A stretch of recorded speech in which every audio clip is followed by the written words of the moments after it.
Bom dia, nono ano, bom dia, galera. A gente está começando aí mais um capítulo da apostila nova, capítulo 13, né, liberalismo, globalização, crise do socialismo, que na verdade é o fim da União Soviética. Coloca lá a observação nesse título da página 2, por favor, coloca logo lá.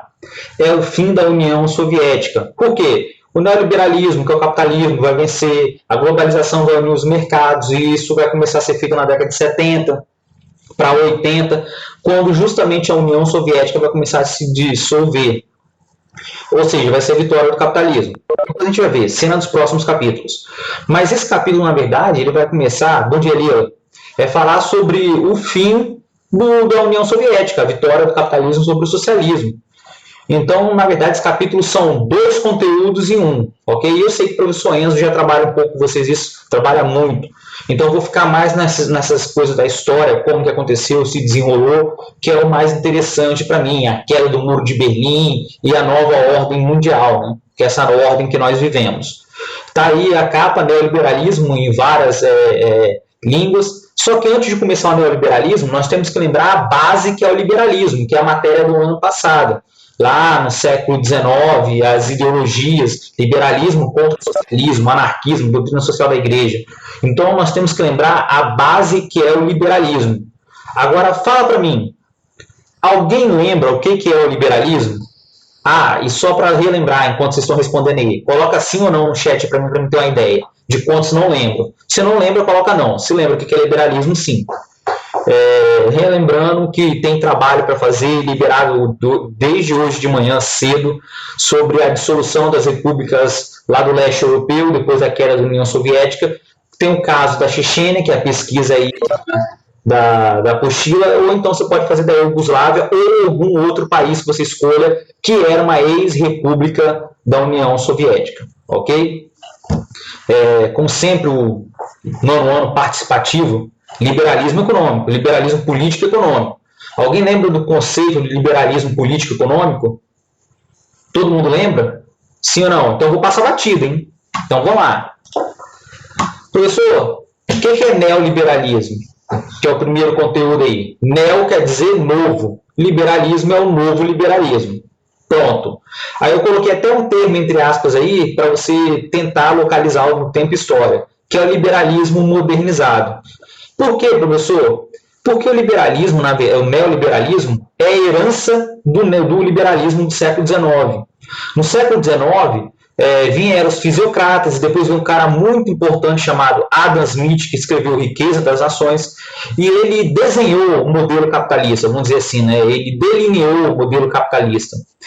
Antes a riqueza era a terra, passou seu dinheiro, investimento, você não guarda mais dinheiro. Mas a base do liberalismo é justamente a não intervenção do Estado na economia. Então, se você não sabe, coloca lá no caderno. O neoliberalismo é a herança do liberalismo que pregava a não intervenção do Estado na economia e também liberdade política. Como assim, professor? É simples. A liberdade política foi que o neoliberalismo ele veio para questionar o autoritarismo das monarquias. As monarquias com os reis absolutistas, as monarquias que adotaram o mercantilismo. O que é o mercantilismo, professor? Balança comercial favorável, vender mais e importar menos. O protecionismo alfandegário, que é aumentar os impostos de produto estrangeiro. Buscar território em outras nações para conquistar ali mais súditos, mais mercado consumidor, produtor de matéria-prima. E também o acúmulo de moedas. Uma nação só era rica no mercantilismo se acumulasse moeda. Então, o que era naquela época dos reis, quando eles implantaram o mercantilismo? O metalismo, Rond, obrigado. Metalismo, acúmulo de moeda. Uma nação só é rica se acumulasse e guardasse coisas, guardasse riquezas. O liberalismo, com os fisiocratas, já vieram quebrar isso. Os fisiocratas falaram, olha, a riqueza é a terra, mas o Estado não pode intervir na forma de produzir, quanto de produzir, o valor para vender. E depois veio o Adam Smith, e o Adam Smith complementou essa ideia, a ideia de autorregulação, da liberdade econômica, da livre concorrência. Vocês lembram desses termos? Da lei da oferta e da procura. O Adam Smith deu uma repaginada nos fisiocratas e veio o liberalismo. O que é o liberalismo? É a liberdade econômica. A lei da oferta e da procura vai reger a economia. A liberdade na produção, a liberdade vai trazer concorrência. A concorrência traz uma seleção natural. O cara que tiver um produto bom, um preço bom, e consegue vender no preço razoável, vai lucrar mais. O cara que não consegue, vai acabar. Pensa aí no comércio perto da sua casa. E a liberdade política é o seguinte, que se antes os reis dominavam, absolutistas, dominavam a economia, para você ter uma economia livre, com livre concorrência, você tem que ter uma liberdade também política, uma liberdade de pensar e agir para poder escolher o seu produto. Não é o governo que vai determinar o preço, a qualidade, aonde vai ser produzido, aonde vai ser feito, porque isso é característica do socialismo, ok? Uma economia controlada, planificada, é característica do socialismo, que queria uma igualdade entre as pessoas, o fim da distinção de classes sociais. Professor, por que você está relembrando isso? Porque isso é o pai do neoliberalismo. Vamos lá fazer lá. Veio do século XIX, lá o liberalismo. Só liberalismo, esquece socialismo, aquelas outras ideias do ano passado, anarquismo. O liberalismo veio, ganhou força. O pessoal achou que o liberalismo ia fracassar com a crise de 29, lembra que nós vimos? A crise de 29, o pessoal achou que o capitalismo ia se dissolver, ia acabar. A Grande Depressão. Por quê? Os Estados Unidos, o grande representante ali do capitalismo, crescendo, virando potência, vai arrastar o mundo para uma crise violenta e enorme, que vai demorar aí quase uma década para se recuperar. Quando a economia se recupera, vem o quê? Segunda Guerra Mundial. Daquela Primeira Guerra mal resolvida, e arrasa a economia na Europa, e desponta os Estados Unidos como grande ali economia mundial. Só que termina a Segunda Guerra Mundial, vem a Guerra Fria, a bipolaridade. De um lado, o capitalismo, do outro lado, quem? O socialismo. De um lado, Estados Unidos, do outro lado, a União Soviética. E nós vimos no capítulo passado que a União Soviética e o socialismo influenciaram várias revoluções. Em Cuba, na União Soviética, no Vietnã, Laos, Camboja, Vietnã. Influenciou depois na Coreia, que na verdade é uma ditadura, mas tudo bem, tem inspiração lá comunista. Então quer dizer que o mundo vai sair dividido. E nessa época da Guerra Fria, todo mundo só queria saber investir em armas, em tecnologia, para provar que o outro era melhor, para provar ali o outro, para provar que seu país era melhor que o outro, os Estados Unidos era melhor que a União Soviética, e vai dar origem àquela corrida durante a Guerra Fria. Professor, por que você fez esse caminho todo, lá do liberalismo do século XIX até agora? Porque nós estamos falando, galera, segura aí, esse capítulo é justamente após ali, nós estamos falando da década de 70, quando se consolida a descolonização ali dos países da Ásia e da África, aonde ali já começa a dar sinal de desgaste dessa Guerra Fria. E principalmente isso vai afetar quem? A União Soviética. Por isso que, na verdade, esse capítulo, neoliberalismo, globalização e crise do socialismo, na verdade é para explicar o quê? O fim da União Soviética, o fracasso do modelo planificado. Entenderam a ideia? Entenderam o contexto, caminhando lá do século XIX? Sim ou não? Porque senão eu não vou voltar nisso não, ok? Professor, então para pensar. Vamos voltar só lá na Segunda Guerra Mundial. A Segunda Guerra Mundial, lógico, terminou só quando o Japão lá recebeu 2 bombas atômicas, oficialmente. Né? No início de setembro eles assinam a rendição. Quando se termina a Segunda Guerra Mundial, o custo de vidas e dinheiro é altíssimo. A Europa, mais uma vez, está arrasada. E o mundo vai se dividir. Só que, vamos ver, hein? Lá no final da Segunda Guerra Mundial, o medo de surgir novos regimes totalitários, tipo fascismo e nazismo, vai levar os países que adotaram o capitalismo ao welfare state, o estado de bem-estar social. Para tudo. Eu estou falando só do lado capitalista. Por quê? O leste europeu vai para a cortina de ferro, lembra? O leste europeu vai para a cortina de ferro. Aquele discurso histórico de Winston Churchill.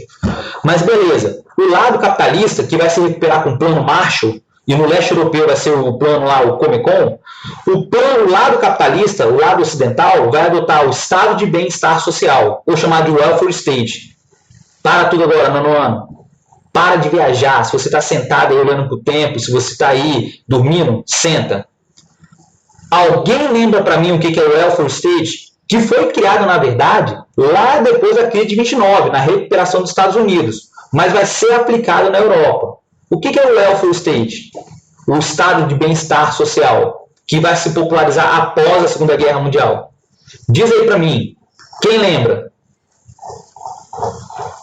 Vamos lá então, facilitar. Quem não lembra, coloca não para mim aí. Não é hora de ficar com vergonha não, coloca aí no chat. Quem não lembra? Ponto não vale não, Ronald, aí eu não sei o que é. Tem mais gente que não lembra. O Arthur não lembra. Pode escrever, gente, eu tenho que saber para explicar. Eu não estou na sala de aula para perguntar, entendeu? Quem não se lembra? Quem não se lembra? Tem uma galera aí que não está lembrando. Então quer dizer que todos os outros lembram e está perfeito, então. Eu posso passar batido. Tá bom, nono ano. Vamos lá. O que é o welfare state, o estado de bem-estar social? Para se evitar que novos regimes totalitários que vieram da crise de 29, da crise social, da crise econômica, do desemprego, da inflação, lembra do mundo após a Primeira Guerra Mundial? Não, Maria Eduarda Souza, a ONU vem depois do final da Segunda Guerra Mundial, beleza. Mas eu estou falando o que aconteceu na questão do tratamento ao cidadão. Vamos lá. Eu acho que o pessoal está fazendo confusão aí. Como é que o cidadão, no lado capitalista, foi tratado após a Segunda Guerra Mundial? Ele foi tratado bem ou ele foi espoliado pelos seus governos? O que aconteceu? Depois da Segunda Guerra Mundial, do lado capitalista, o que aconteceu? Na recuperação econômica com o Paulo Marshall, a população foi bem tratada ou não foi bem tratada? O que vocês acham?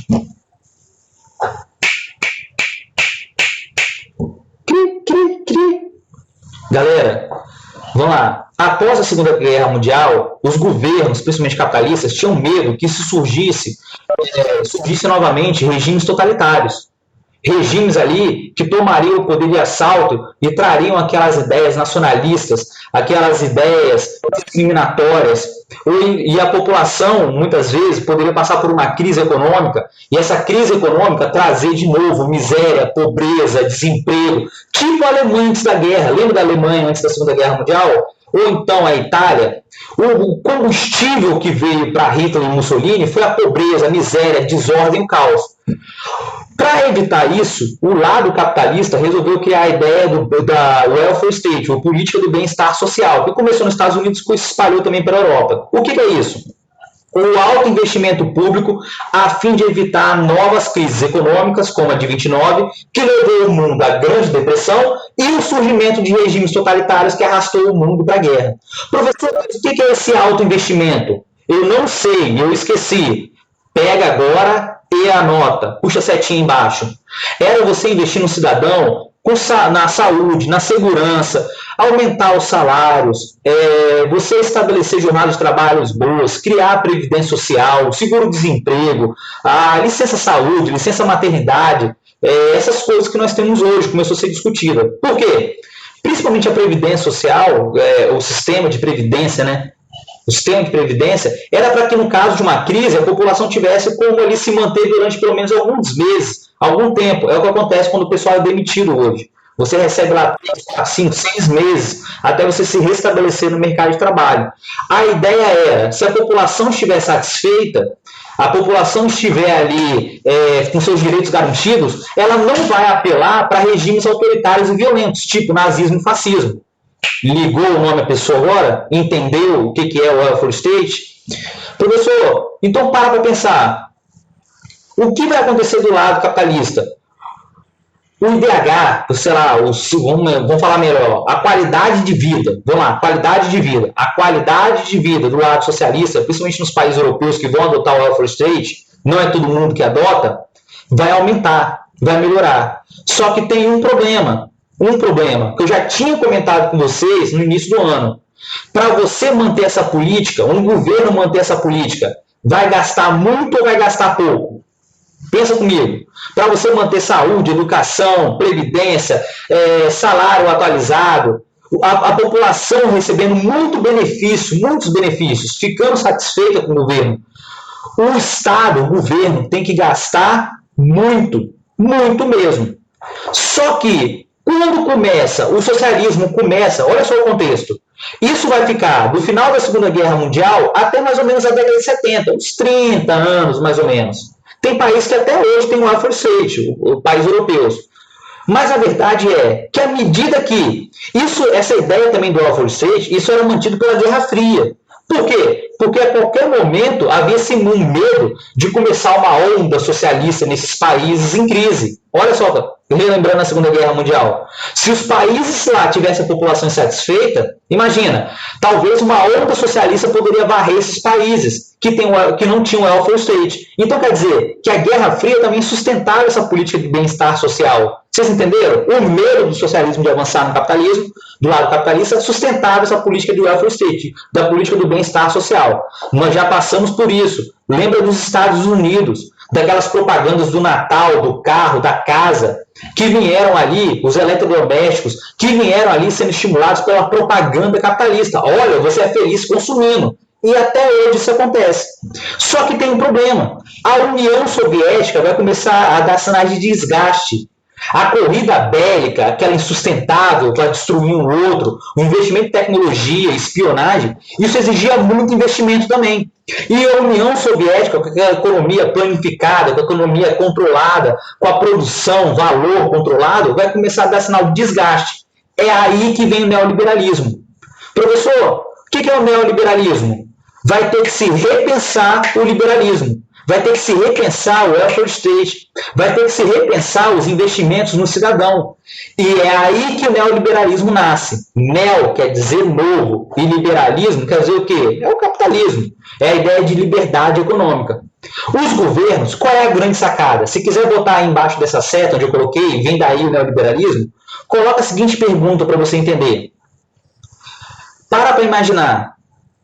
Era rentável, era sustentável continuar investindo no cidadão pesadamente? Coloca essa frase aí embaixo. Olha a pergunta do neoliberalismo. O que o neoliberalismo veio fazer? Veio fazer essa pergunta para os governos, para as autoridades. É sustentável você continuar investindo pesadamente no cidadão com altos gastos? Essa que é a pergunta que o neoliberalismo vai responder. E qual é a resposta? Você aí, estudante, é muito simples. O neoliberalismo vai falar, não vale a pena continuar investindo pesadamente no cidadão. Na saúde, na educação, na segurança, bancando totalmente a previdência privada. Então vai começar a se repensar o capitalismo.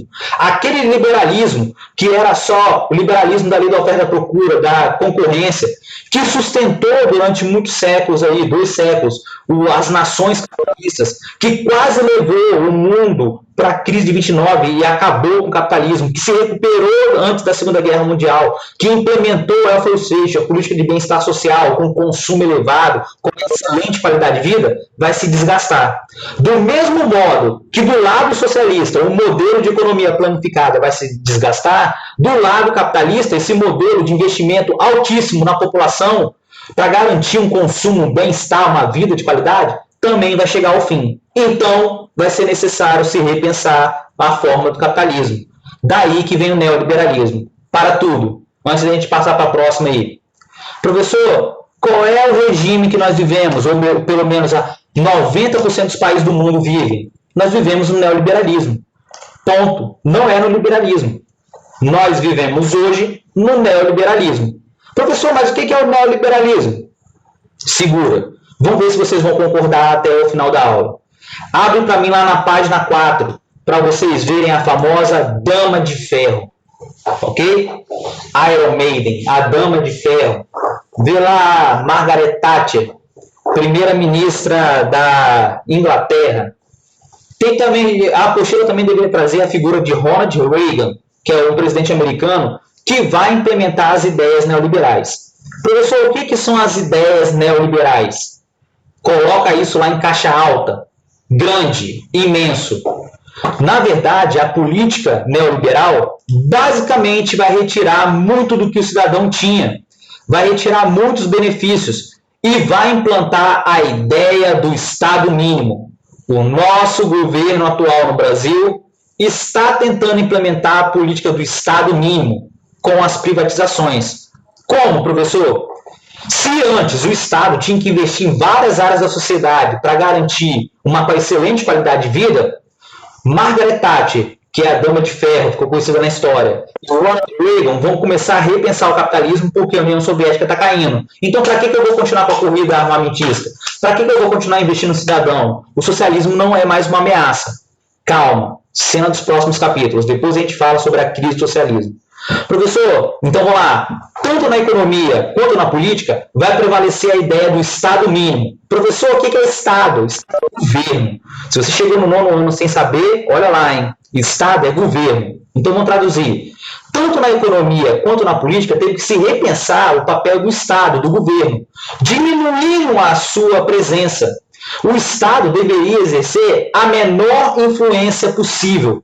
Se no liberalismo o pessoal pensava que não se deveria ter intervenção na economia, agora o Estado tem que ser diminuído ao máximo, ficar com o menos custo possível, garantindo um saneamento das contas. Qual é o preço, professor? Abandonar os benefícios da população. E é aí que na economia o Estado vai se limitar a ficar com áreas essenciais. Vou repetir. É aí que o governo, o Estado, ao redor do mundo, do lado capitalista, vai servir de exemplo. A Inglaterra e Estados Unidos vai se retirar de áreas que até então eram comuns investir.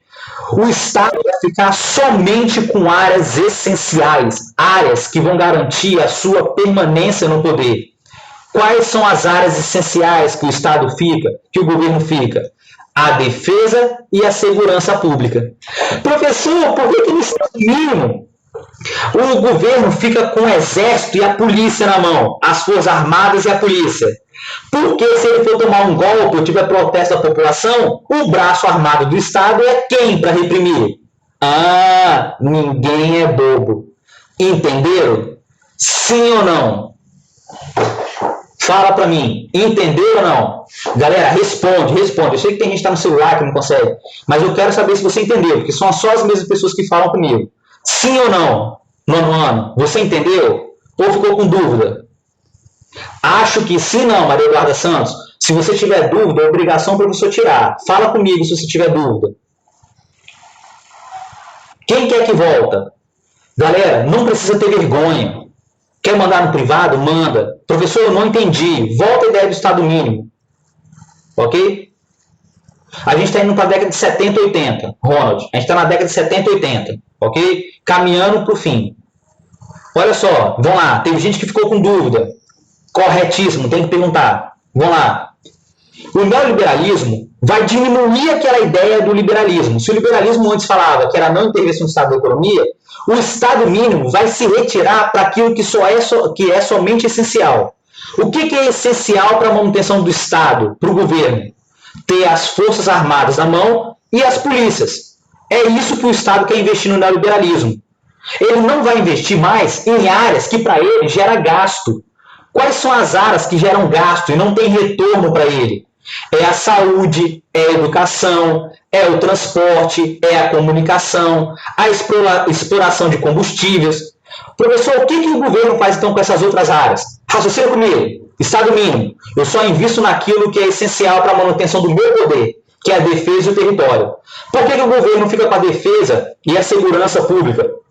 Porque se alguém tentar dar um golpe nele, ele utiliza a força. Então ele precisa das armas. Professor, e as outras áreas? Educação, saúde, saneamento básico, comunicação, transporte. Tudo é privatizado. Tudo é passado para a iniciativa privada, que vai comprar as empresas ou comprar a concessão e vai começar a ter lucro, a revender para o cidadão. Professor, mas espera aí, eu já pago meus impostos. Eu viajei no feriado, meu pai pagou pedágio. Meu pai pagou pedágio. Professor, aqui não, né? Esse é acho que não é do Estado, mas tem Estado aí que a empresa de energia já é privatizada. O que o governo faz? Eles vendem a empresa ou vendem a concessão da exploração para a iniciativa privada. A iniciativa privada vai lá, paga a concessão, ou paga a empresa, ou paga os equipamentos, e eles começam a explorar. O governo cede para a iniciativa privada, através da privatização. Professor, mas até saúde e educação, sim, é privatizado. tem hospitais no Espírito Santo que não está privatizada, mas foi feito um acordo onde uma empresa gere o hospital. Entendeu a ideia? Mas aí, por exemplo, nos Estados Unidos não tem plano de saúde. Se você for viajar para os Estados Unidos, você tem que fazer um seguro-saúde. O seu seguro-saúde é de acordo com o que você paga. Se você poder pagar $100 no mês para seguro-saúde, você tem uma proteção razoável. Se você pode pagar 50, você tem uma proteção essencial. Se você paga, sei lá, $20, você não tem quase nada. Aí, se você tiver um câncer que precisa de um autotratamento, você não tem acesso. Você não paga. Entendeu a ideia? É um seguro-saúde. Aqui no Brasil, as rodovias foram privatizadas, pontes foram privatizadas, alguns serviços públicos, tipo de saneamento, no Brasil, tipo a Cesan, que tem em outros estados, já foi privatizado, bancos já foram privatizados. Por quê? Porque o governo não quer sustentar. É o que o governo Bolsonaro está fazendo. O Brasil tem, sei lá, centenas de empresas públicas. Algumas dão prejuízo. Ele quer se livrar de todas. O problema é que tem áreas que são essenciais, tipo o Banco do Brasil, que ele quer privatizar também. A Caixa Econômica, que financia casa para a população de baixa renda. E quer privatizar também, vai tudo no bolo. Vocês estão entendendo o que é isso? O Estado mínimo é quando o Estado sai das áreas essenciais e fala, população, agora você tem que pagar. Fica a reflexão agora, nono ano. Imagina que o seu pai tem que pagar escola, pedágio, tem que pagar plano de saúde, tudo privado. O X da questão, dentro de um país que adotou o Estado mínimo, é o seguinte: será que o seu salário é suficiente para você bancar isso tudo? Porque tudo é privatizado. Vocês entenderam? Pensa nos Estados Unidos, tudo é privatizado. A ideia é que se você privatiza, aumenta a concorrência. Se aumenta a concorrência, o preço diminui. Esse que é um outro problema. Isso nem sempre acontece. Há uma lenda que quando você privatiza e vai para a iniciativa privada, o serviço melhora 100%. Isso também nem sempre é certo. Eu vou dar um exemplo bom. Por exemplo, aqui no Brasil, a tia Lila, me ajuda. Você lembra o nome da empresa de telefonia que existia aqui no estado do Espírito Santo? Você lembra qual é a empresa de telefonia? Só tinha uma empresa que era estatal, que controlava o telefone. Alguém lembra? Alguém aí? Pergunta ao pai e à mãe. Qual é o nome da empresa que era aqui no Espírito Santo? Alguém sabe? Pergunta aí. Alguém lembra?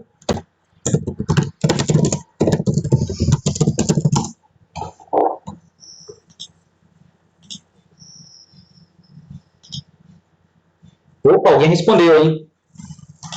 Era a Telemar, era a Teleste, que depois virou Telemar. Só tinha uma empresa de telefonia que controlava tudo. Você tinha que ter ação. E era caríssimo. Não tem aqueles telefones fixos na casa da sua avó, que ainda tem? Aquilo ali, para você ter em casa, você tinha que pedir. Tinha uma concorrência, você tinha que comprar e você virava acionista da empresa. Tipo da Petrobras hoje. No início, você tinha um telefone em casa, era sinônimo de riqueza, porque era caríssimo o pulso para ligar.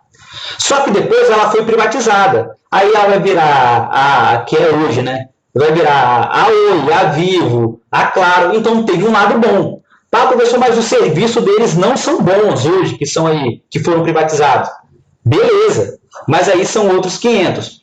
Mas a ideia do Estado mínimo é, se eu privatizo uma empresa, eu não pago mais salário, eu não faço mais investimento, e eu não tenho que lidar diretamente com a população, porque agora é a empresa que vai fazer privada, não sou eu. Eu só vou ficar lá organizando. A função do Estado é organizar, é garantir a ordem. Qual é a função do Estado mínimo, nono ano? É garantir a ordem, é garantir ali a paz, garantir que os cidadãos tenham liberdade para poder trabalhar e consumir. A ideia do Estado mínimo é bonito, só que a gente sabe que a maioria, olha só o Brasil, a maioria da população não tem acesso a esses serviços. Se tem, é muito caro. É uma crítica que se faz.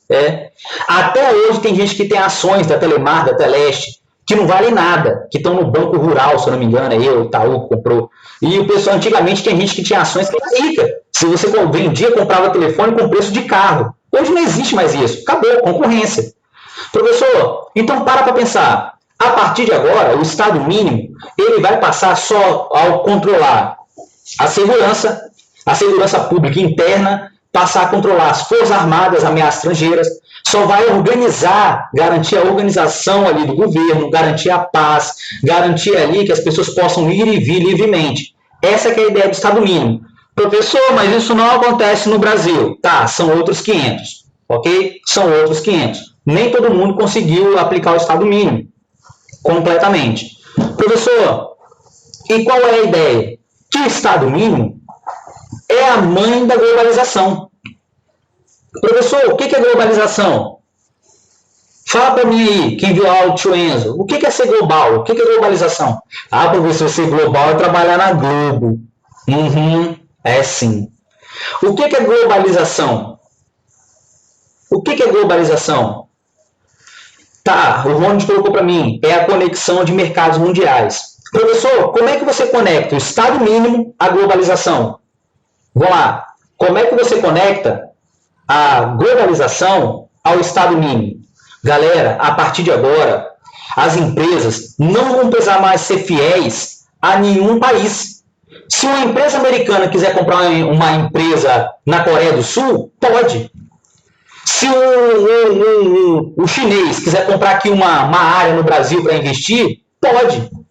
Se um conglomerado lá da Holanda quiser comprar a BR-262, que ninguém quer, aqui, ó, subir na serra, que é perigosíssima, para cobrar pedágio, se for leiloada, pode.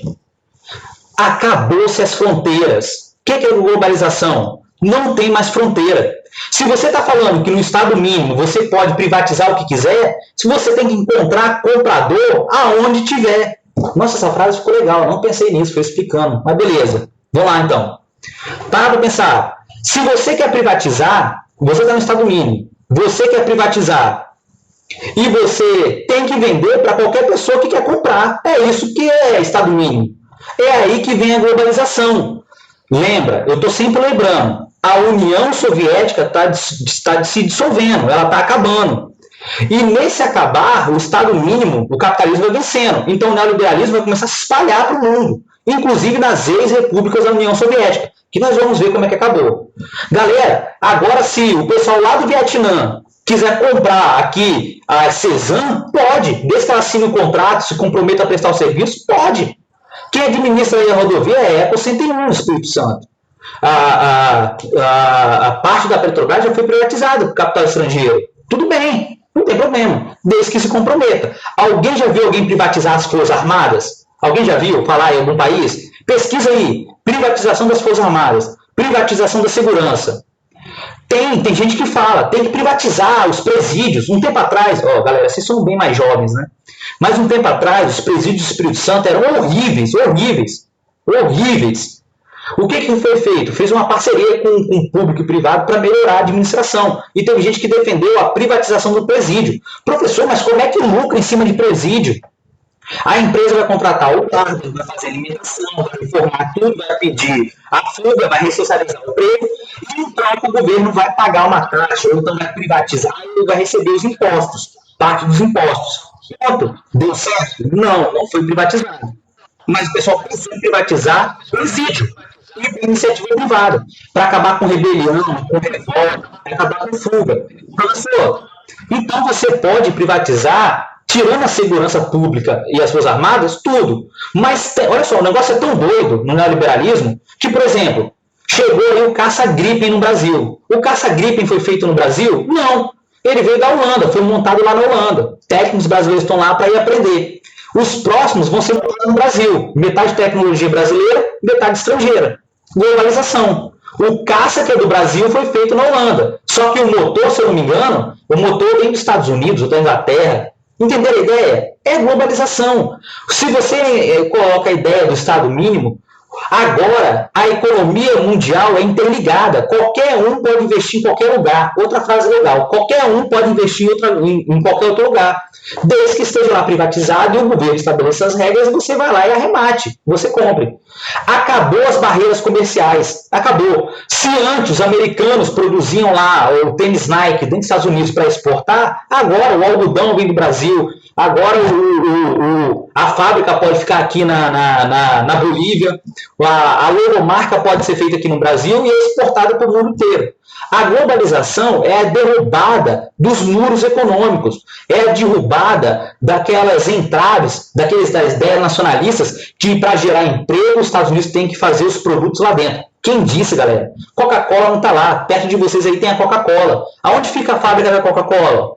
Aonde fica? Em Cariacica. Fica onde? A fábrica da Coca-Cola. A gente recebe Coca-Cola lá dos Estados Unidos? A gente compra a Pepsi lá dos Estados Unidos? Não. A gente compra da onde? A fábrica que está aí no contorno, perto do cemitério. Ou seja, a globalização é a interligação da economia mundial. Acabou as barreiras e fronteiras.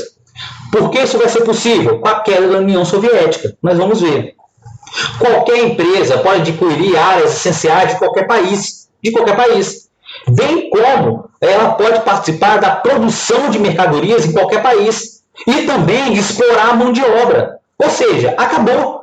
Uma empresa americana pode estar controlando aqui a Coca-Cola.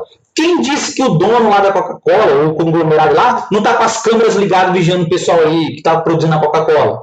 Ué, por que não? Globalização. Acabou agora, não tem mais barreira. Você pode investir em qualquer país, em qualquer área, fora isso que eu falei. Você pode explorar matéria-prima em busca de produção ali de mercadorias. Você vai explorar a mão de obra. Pronto. Agora a Nike já não é mais americana. A Nike pode ser feita onde? Lá na China.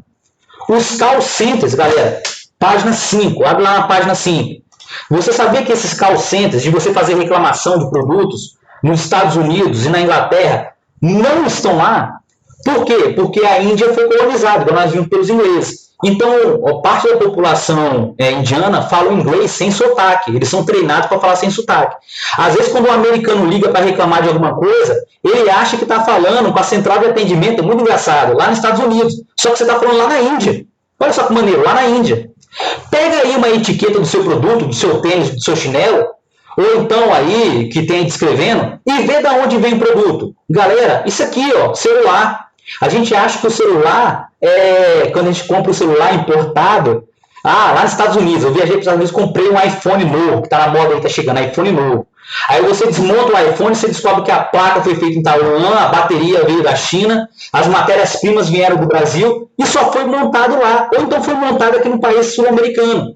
Por quê, professor? Porque as empresas vão atrás de que mão de obra barata e também matéria-prima barata. Olha só. Antes, você levava para os países para produzir. Agora não. As empresas vão atrás da matéria-prima, da mão de obra barata, para aumentar o seu lucro. E outra coisa, as empresas multinacionais, elas vão também vão buscar incentivos fiscais. Incentivos fiscais. Não basta você ter matéria-prima, não basta você ter mão de obra. Vou dar um exemplo atual de Cariacica. Qual é o nome da empresa que vai abrir em Cariacica, o nome da loja que vai receber aí? Você acha que teve que ser feita alguma concessão? Talvez sim.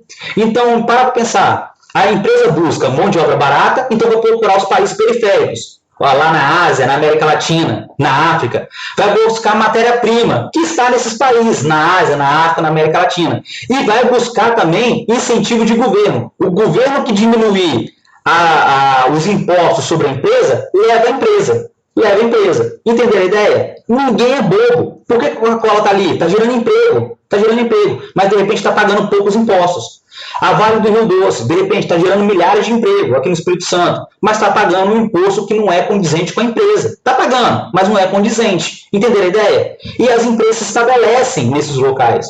Por que, professor? Porque a empresa tem que maximizar o seu lucro. A partir de agora, na globalização e também nessa economia neoliberal, o lucro tem que ser estratosférico, tem que ser imenso. E outra coisa, a empresa tem que vender para o mundo todo. Então ela analisa se tem matéria-prima, mão de obra, incentivos fiscais e também transporte. Não adianta eu estabelecer uma empresa no local que eu não consigo chegar no porto para mandar os meus tênis. Ou então os carros que são produzidos aqui no Brasil. Não adianta. Então, vamos lá, para pensar. Isso traz emprego para os países. Fatores positivos, vamos lá, da globalização. Isso faz gerar emprego em países periféricos. Não estou falando de qualidade de vida. Emprego em países periféricos. Isso também traz inovações tecnológicas. que antes só estavam acessíveis nesses países que têm essas multinacionais. Professor, e qual é a desvantagem? A desvantagem é que as crises econômicas agora são cíclicas. Por quê? Galera, há uns 10 anos atrás teve a crise da imobiliária nos Estados Unidos. Arrastou o mundo inteiro. O Brasil até que passou bem. Arrastou o mundo inteiro. A gente estava no governo Lula. Ele até falou que era uma marolinha. Depois a gente pagou caro. Agora, aqui, ó, o Brasil entrou em crise. São 6 anos de crise. O Brasil entrou em crise, afeta a Argentina, que muitas vezes exporta para o Brasil, que diminuiu a exportação. Os americanos, os produtos americanos estão entrando em menor quantidade aqui no Brasil. Por quê? Porque agora as crises são cíclicas e globais. Não tem jeito, galera. Volta e meia vai haver crise no capitalismo, no neoliberalismo. Ou de superprodução, ou então uma crise pela uma má gestão, não importa. E uma crise nos Estados Unidos arrasta o mundo todo. Uma crise na China arrasta o mundo todo. Um dos maiores compradores de produtos brasileiros é a China. Se a China entrar em crise, acontece o quê? Aí a China entra em crise, os Estados Unidos entram em crise. São os dois maiores compradores do agronegócio do Brasil. E aí? O agronegócio sustenta milhares de empregos no Brasil. Aí o cara tira o filho da escola, não paga o plano de saúde, não paga o financiamento da casa, não paga o financiamento do carro e vira uma bola de neve. Isso é um lado negativo. Outra coisa, baixos salários, porque essas empresas sempre vão atrás aonde o mercado de trabalho oferece mão de obra em quantidade e barata. E muitas vezes essas empresas multinacionais têm que treinar a mão de obra. Eles preferem treinar a mão de obra aqui na América Latina, na Ásia e na África, porque sabem que o salário é mais baixo, do que deixar lá o emprego nos Estados Unidos. Nesse meio tempo, os países neoliberais perderam muito emprego, Estados Unidos, Inglaterra, porque um monte de empresa abandonou esses locais para buscar local de matéria-prima barata, incentivo fiscal, transporte de qualidade, mão de obra barata. Entenderam a ideia? E, por último, para mim, um dos mais perversos é o desemprego estrutural. O que é o desemprego estrutural? Com novas tecnologias, você substitui a mão de obra na linha de produção muito mais fácil. E o cara que perdeu o emprego, no desemprego estrutural, por causa da tecnologia, ele não consegue se repor com facilidade. Isso é um problema. Chega uma máquina nova que substitui 10 empregados, só fica com um para operar, os outros 9 são demitidos. E aquele cara só sabe fazer aquilo, foi treinado para aquilo. Mecânico de manutenção, não precisa mais. E aí, o que eu faço? Desemprego estrutural. É o cara que batia lá na escrivaninha, lá na máquina de escrever manual, que agora é o computador. Teve gente que não se adaptou. Do computador, nós estamos para onde? Para isso aqui, ó. E daqui a pouco nós já estamos saindo para o arquivo em nuvem, que vai ser tudo online. E aí? O cara que trabalhava com disco bolachão, que depois virou cassete, diminuiu, depois virou CD com milhares de música, passou para o MP3, depois passou para o pendrive, e hoje você pode botar milhares de música aí no Google Drive, e pode baixar a qualquer hora, em qualquer lugar. Entendeu a ideia? Desemprego estrutural, ele não volta. Professor, então para pensar, qual é o lado perverso do neoliberalismo e da globalização? Crise social, por quê? Imagina que o país entrou em crise. Os países centrais ali, primeiro mundo, né, vão se recuperar mais rápido. E a recuperação nos países periféricos? Mais difícil. Aí o que acontece? Crise social, pobreza, miséria, violência. Entenderam a ideia? Ou seja, a globalização também tem esse lado perverso. Pessoal, sim, o Rony já apresentou também um outro fator que ele quebra o mercado interno, porque não consegue competir. Isso é relativo, Rony. A questão hoje é o seguinte, para pensar. O tênis Nike não é feito mais nos Estados Unidos. O tênis Nike é feito no Brasil, na China e vem para cá. O difícil hoje, vamos lá, o que é difícil hoje? O difícil não é você... Não se quebra a economia nacional. Mas se você cria uma marca sua, brasileira, para você competir com essas marcas internacionais e famosas é muito difícil. Para você competir com a marca da Apple, da Samsung, da LG, a marca lá do tênis das Vans, ou então lá... Vamos falar disso aqui, ó, disso aqui. Olha para cá. Competir com a Gillette, com a Coca-Cola, com a Nokia, com a HP, com a Asus, que são empresas globais, que têm tecnologia de ponta. O cara abre um negócio aqui no Brasil. Imagina, na sua rua, tentando competir um mercadinho com o Walmart, tentando competir com esses mercados aí, Casa Grande, Carone e outros aí. Para imaginar. Você acha que vai ser fácil esse cara se manter? Não, não vai ser fácil. A concorrência é brutal. Porque essas empresas multinacionais podem receber esses produtos de qualquer lugar, a qualquer hora. Entendeu a ideia? E é aí que vai se formar grandes blocos econômicos. Por quê? As nações, para aumentar a competitividade e para combater muitas vezes países tipo Estados Unidos, China, que tem uma economia voraz e violenta, vai ter que se formar grandes acordos econômicos para você não ser tragado por esses países. É aí que vem o Mercosul.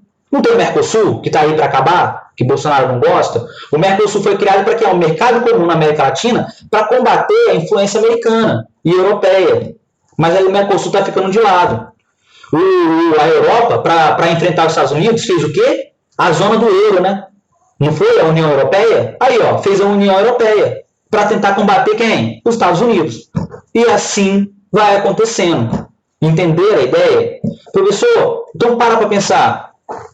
Tem um lado bom? Tem. E o lado ruim? É muito ruim. Alguma dessas marcas aqui, ó, nós conhecemos. Galera, se você falasse 40 anos atrás, você ia poder comprar um